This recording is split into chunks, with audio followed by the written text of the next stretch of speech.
PKB tak keberatan Prabowo Khofifah di 2024, tapi ada syaratnya. Baik, sebelum kita lanjut jangan lupa tekan tombol like, komen, subscribe, and share, agar dapat membantu kami dalam menampilkan berita-berita menarik lainnya. Terima kasih. Ketum Gerindra, Prabowo Subianto tampak kian intens dengan Gubernur Jatim, Khofifah Indar Parawansa. Jatim dinilai provinsi yang menentukan dalam pertarungan Pilpres 2024. Sekjen PKB, Hasanuddin Wahid menegaskan, setiap pertemuan ketum parpol Koalisi Kebangkitan Indonesia Raya (KIR) selalu memberikan informasi. Baik ketum PKB Muhaimin Iskandar, maupun ketum Gerindra, Prabowo. Hasanuddin mengaku, tak masalah jika Prabowo tampak dekat dengan Khofifah. Meskipun, PKB menyodorkan nama Cak Imin sebagai capres atau cawapres di KIR.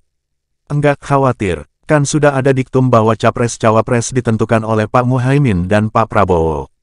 Jadi pasti akan dibicarakan mereka berdua, jadi enggak ada kekhawatiran tentang itu, ujar Hasanuddin saat di kantor KPU, Jakarta, Selasa 14/2. PKB tak menutup ruang bagi Khofifah menjadi cawapres Prabowo di koalisi KIR. Namun dengan syarat, perlu ada komunikasi antara Khofifah dan Cak Imin terlebih dahulu.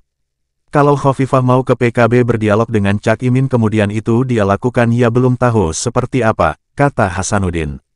Namun demikian, Hasanuddin menegaskan, sampai saat ini keputusan PKB tidak berubah. Partainya tetap menyodorkan nama Cak Imin sebagai capres di KIR. Kalau ada calon lain ingin ngelamar PKB dan sebagainya itu pasti harus ke Pak Muhaimin, harus sowan, tambah dia. Dia mengingatkan, keputusan secara lembaga, PKB telah memutuskan untuk memajukan Cak Imin sebagai capres. Kendati begitu, PKB tak terganggu dengan pertemuan Prabowo dan Khofifah. Semakin banyak orang ketemu Pak Muhaimin, Pak Prabowo, makin bagus, enggak ada masalah, aman, tutup dia. Diketahui, Prabowo Subianto bertemu dengan Khofifah di Rumah Makan The Sumatra, Surabaya pada Senin 13/2 malam.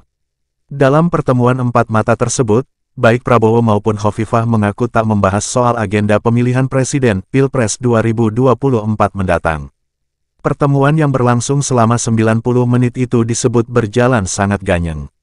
Banyak hal yang dibahas keduanya, mulai dari pembangunan hingga sejarah Nahdlatul Ulama (NU). Banyak hal tadi yang dibahas bersama Bu Khofifah. Mulai sejarah Nahdlatul Ulama, beliau menceritakan upaya-upaya beliau melanjutkan komunikasi dengan Timur Tengah, dengan dunia akademis di Timur Tengah, kata Prabowo. Prabowo mengaku tidak menyinggung secara langsung terkait Pilpres 2024. Nantinya, Prabowo yakin akan ada waktu di lain hari untuk membahas hal tersebut. Bahas Pilpres tadi tidak langsung kita singgung ya Bu Kia. Tentunya itu pada saatnya akan kita bahas, kata Prabowo. Prabowo mengaku, jika kunjungan itu dirinya hanya ingin membalas jamuan dari Khofifah saat ia berkunjung di Gedung Negara Gerahadi pada Mei tahun 2022 lalu. Ini waktu beberapa bulan lalu saya diterima Ibu Gubernur di kediaman beliau dan dijamu makanan di Gerahadi. Saya kali ini membalas beliau, kira-kira itu dalam rangka silaturahmi, dalam rangka melanjutkan komunikasi kita beliau sebagai pemimpin daerah, dan saya sering ke Jawa Timur, kata Prabowo. Prabowo juga melihat sosok Khofifah sebagai figur yang mumpuni di level nasional. Ia tidak menyangkal bahwa Khofifah punya peluang naik ke level Pilpres 2024. Apalagi, menurutnya sosok Khofifah adalah figur yang mumpuni untuk level nasional maupun internasional. Saya kira beliau salah satu tokoh yang mempunyai kemampuan di tingkat negara dan bangsa. Saya banyak belajar dari beliau,